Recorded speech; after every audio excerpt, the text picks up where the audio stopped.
আসসালামু আলাইকুম। আপনারা এরই মধ্যে জানেন যে লন্ডনে জনাব তারেক রহমান এবং জনাব ডক্টর মোহাম্মদ ইউনূস তাদের মধ্যে একটি বৈঠক হয়েছে এবং সেই বৈঠকের বেশ কিছু কথাবার্তাও মিশ্রিত সত্য মিথ্যার সংমিশ্রণে বিভিন্ন খবরও আপনারা জেনেছেন।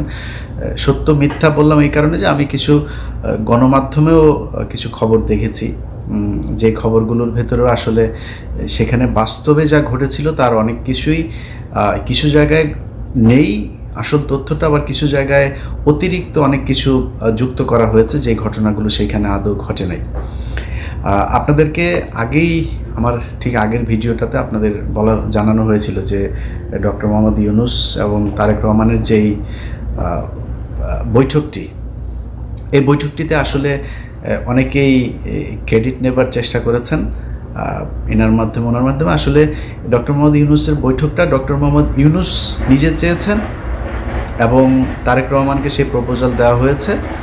যথাযথ মাধ্যমে প্রপোজাল দেওয়ার পরে তারেক রহমান সেটাতে সম্মতি জানিয়েছেন, যে কারণে এই বৈঠকটা হয়েছে। এখানে কেউ তারেক রহমান বৈঠক করতে চান নাই, ডক্টর মোহাম্মদ ইউনূস প্রপোজাল দিতে চান নাই, আরেকজন এটা করে দিয়েছেন, এরকম বিশেষ করে দুইজনের নাম না বললেই না, ডক্টর আসিফ নজরুল এবং জনাব মনির হায়দার।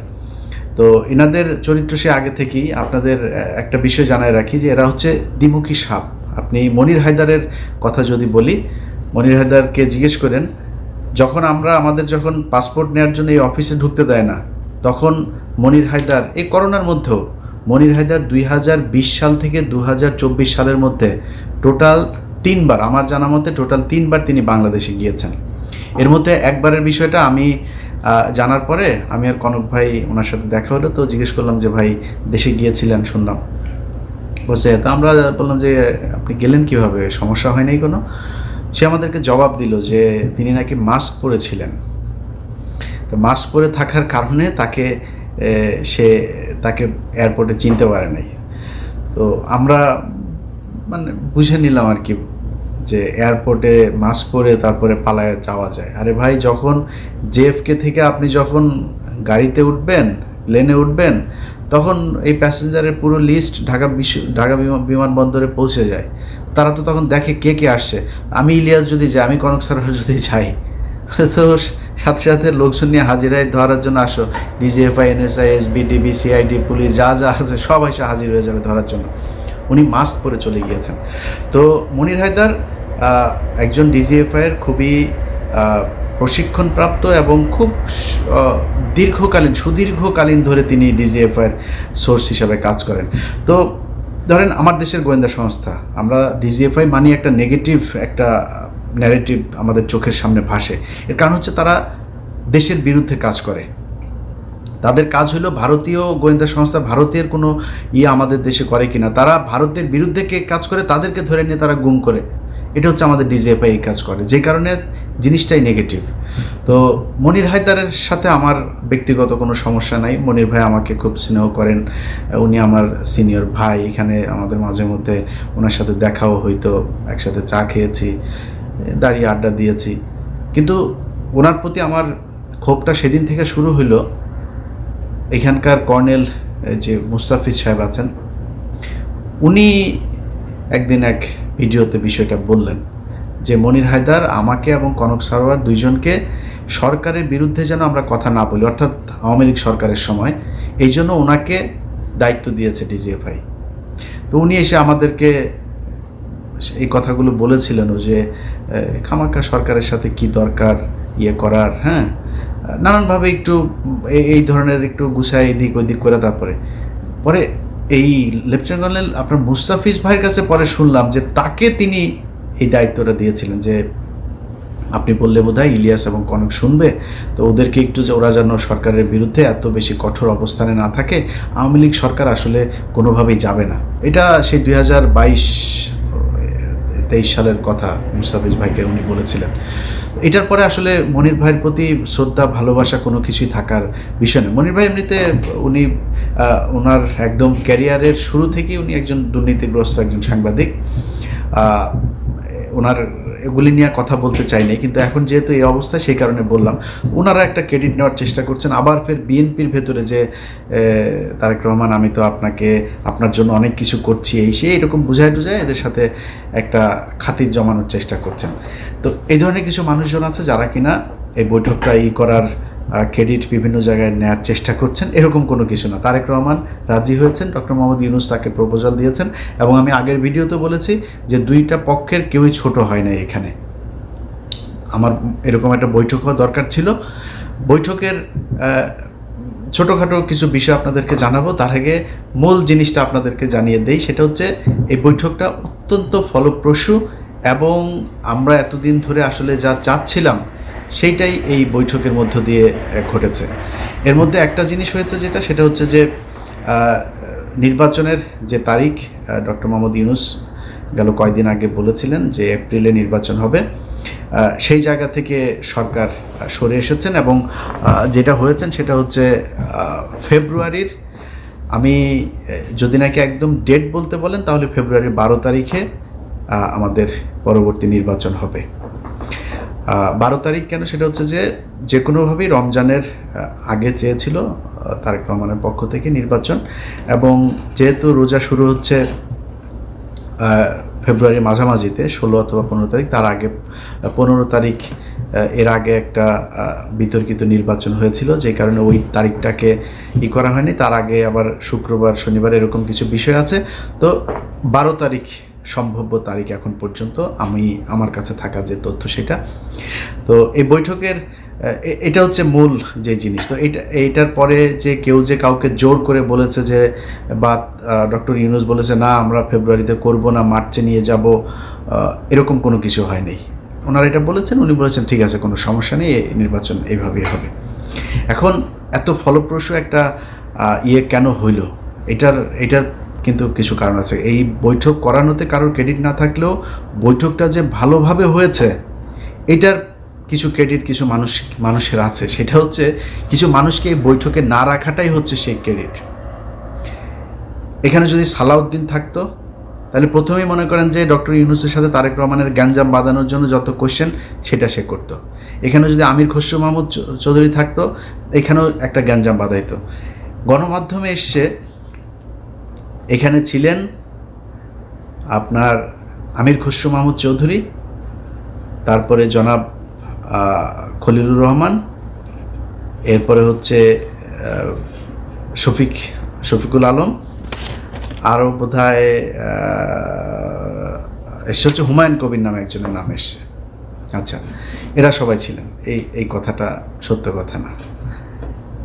ডক্টর মোহাম্মদ ইউনূস যে হোটেলে উঠেছেন, ডকচেস্টার হোটেল, সেটা হচ্ছে লন্ডনের বিখ্যাত সেই হাইড পার্ক, এটার পাশের একটা রাস্তাটার নাম হচ্ছে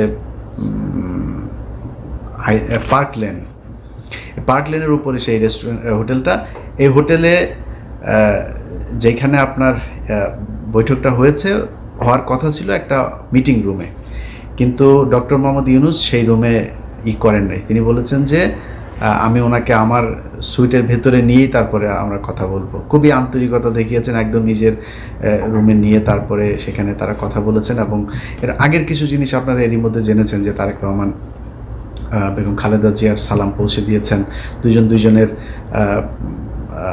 কুশল বিনিময় করেছেন। তারেক রহমান ওনাকে বলেছেন আপনি এখানে এসেছেন, এটা অনেক সুন্দর জায়গা, হাঁটতে গিয়েছিলেন কিনা, এই ধরনের আলাপ টালাপও হয়েছে। এরপরে ওইখানে যেই সুটটাতে বসে আপনার বৈঠকটা হয়, সেখানে প্রথমে এই যে 4 জনের নাম বললাম আমি, শফিকুল আলম, খলিলুর রহমান, আমির খসরু মাহমুদ চৌধুরী এবং হুমায়ুন কবির, ওনারা ছিলেন ওইটাতে। এটা সত্যি কথা, ওনারা ছিলেন। এবং ওনাদেরকে ঠিক 10 থেকে 15 মিনিটের মাথায় ওনাদেরকে চলে যেতে বলা হয়, এবং ওনারা চলে যান। চলে যাওয়ার পরে 1 ঘন্টা 15 মিনিট জনাব তারেক রহমান এবং ডক্টর ইউনূস একটা বৈঠক করেছেন। সেখানে কেউ ছিল না, একজন মানুষও ছিল না। এটা যেসব গণমাধ্যমে বলার চেষ্টা করা হচ্ছে, এটা কিছু কারণ আছে বলার। ধরেন আমির খসরু মাহমুদ চৌধুরী এখন মানে বোঝানোর চেষ্টা করবেন যে তাকে তারেক রহমান পাশে নিয়ে বসে তারপর ইউনূসের সাথে বৈঠক করেছেন, এটা একটা ব্যাপার। আরও কিছু জায়গায় মানে ওই না জেনে তারপরে এই খবরগুলো ছড়ানো হয়েছে, এরকম কোনো কিছু ঘটে নাই। তো যাই হোক, আমার কথা হচ্ছে যে যেইভাবেই হোক, এই যে দুইজন মানুষ আপনার শুক্রবার লন্ডন সময় সকাল 9টা থেকে যে বৈঠকটা তারা করেছে, সেই বৈঠকের মধ্যে আমরা বাংলাদেশের মানুষ যা চেয়েছি সেটা হয়েছে। এটাই হচ্ছে সবচাইতে বড় বিষয়, আমরা এটাই চেয়েছি।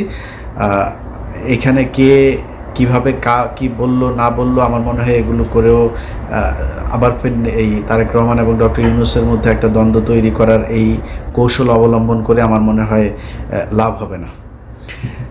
অতএব আমরা বিএনপি এবং ডক্টর মোহাম্মদ ইউনূসের দুইজনের মধ্যবর্তী একটা জায়গায় নির্বাচনের জন্য দেশবাসী প্রস্তুতি নেই। যারা নির্বাচন করবেন তারা প্রস্তুতি নেই। আমরা যারা ভোটার আছি আশা করি ইনশাল্লাহ এবারের ভোট নিজে উপস্থিত থেকে ভোট কেন্দ্রে গিয়ে তারপরে জীবনের প্রথম ভোট দেওয়ার সুযোগ পাচ্ছি। আমি আমার এর আগে যেই নির্বাচন, আমি 2002 সালের এসএসসি পরীক্ষার্থী, 2004 সালের এইচএসসি পরীক্ষার্থী।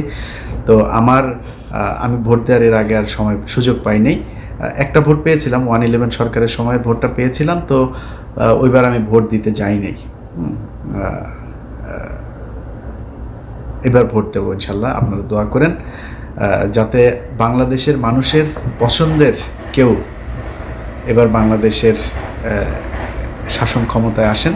এবং এতদিন ধরে এই যে নির্বাচন এবং সংস্কার নিয়ে যে ধরনের চলছিল, আমার মনে হয় ফেব্রুয়ারি এটা খুব কম সময় না। এদিকে 6 মাস, ওইদিকে প্রায় 2 মাস, 8 মাস।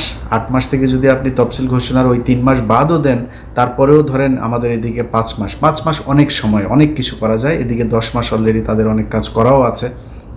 সো এই যে 10 মাস আর 5 মাস 15 মাসের মধ্যে যে কাজগুলো প্রয়োজন, এবং আমি এখনও আমার খুবই এটা মানে চাওয়া থাকবে বর্তমান সরকারের কাছে যে নির্বাচনটা কিভাবে হবে, 5 বছর পর পরের সরকার কিভাবে আবার ক্ষমতা হস্তান্তর করবে, কাদের কাছে করবে, সেটা কি দলীয় সরকার থাকবে নাকি আগের মতো তত্ত্বাবধায়ক সরকার আসবে, তত্ত্বাবধায়ক বা এরকম আলাদা কোনো সরকার ব্যবস্থা হইলে সেটা কি ব্যবস্থা হবে, এরকম একটা একদম সুনির্দিষ্ট সবার সম্মতিতে, সবার ঐক্যমত্যের ভিত্তিতে একটা নিয়ম যেন করে নিয়ে যায়। আমি ওই অনেক মানুষই নির্বাচনের কথা বললো গালাগালি করে, আবার সংস্কারের কথা বললো কিছু মানুষ গালাগালি করে। ভাই, আমি মাঝামাঝি আছি।